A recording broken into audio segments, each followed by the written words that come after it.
So after discussing the blood supply of the pituitary gland, we will see the microscopic structure of the pituitary gland. So this is the schematic diagram of the HNE stained pituitary gland.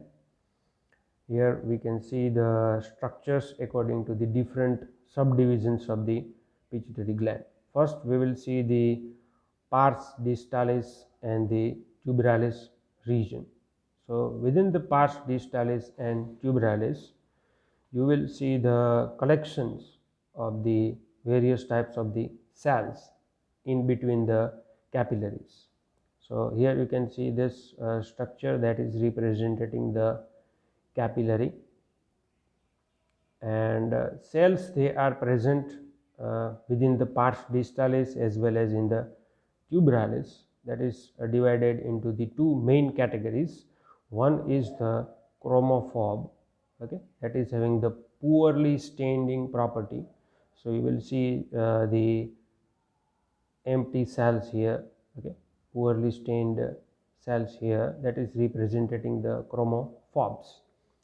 Another type of the cells that's seen is known as the chromophils. Again, within the chromophils, you will find the secretory granules, and according to the staining property of that secretory granules, that is classified into the two categories, acidophils as well as the basophil. So acidophil cells, they are stained pink, and basophils they stained blue. So you can see here, this is the blue basophilic cell, and this is the pink, that is the acidophil cells, and this is poorly stained, that is representing the chromophobe.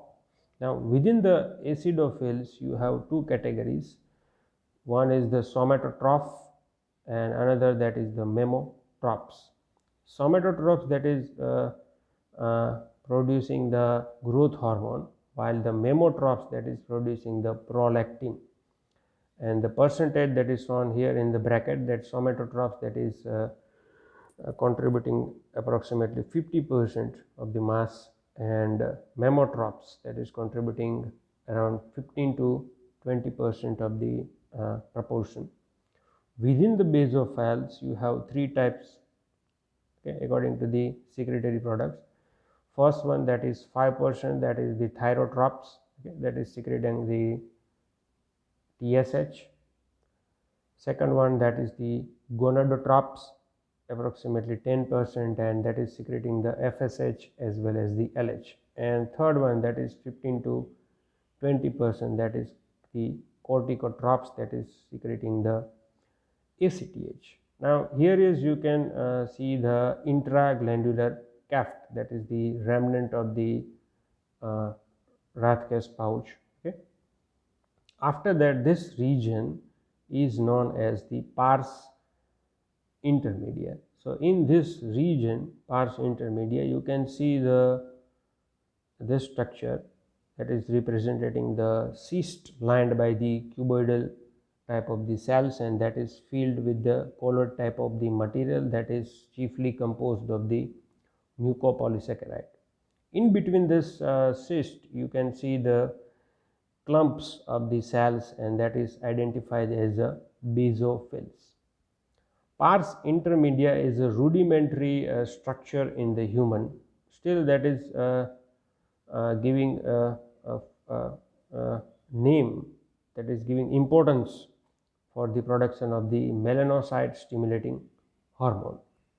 Now the last, that is the pars nervosa, or the infundibulum region, that is mainly composed of the unmyelinated axon fibers. Here you can see the unmyelinated axons, approximately 1 lakh in number. In between this unmyelinated axons, you can see the cells which is having the multiple processes. They are the glial cells, and particularly for the pituitary gland, that is termed as the pituitary-cytes. Approximately 25% amount is occupied by this pituitary-cytes in the pars nervosa as well as in the infundibulum. You cannot differentiate the cytoplasm of this pituitary sites from the nerve fibers. Okay. And another specific structure you can see within the pars nervosa, that is this pink color structure that is representing the herring bodies, and that is the collection of the secretory material at the ends of the axon terminal. So that's all about the H&E stained schematic diagram of the pituitary gland. We will see the microscopic images as well as the identification points of the pituitary gland in a next video. Thanks a lot.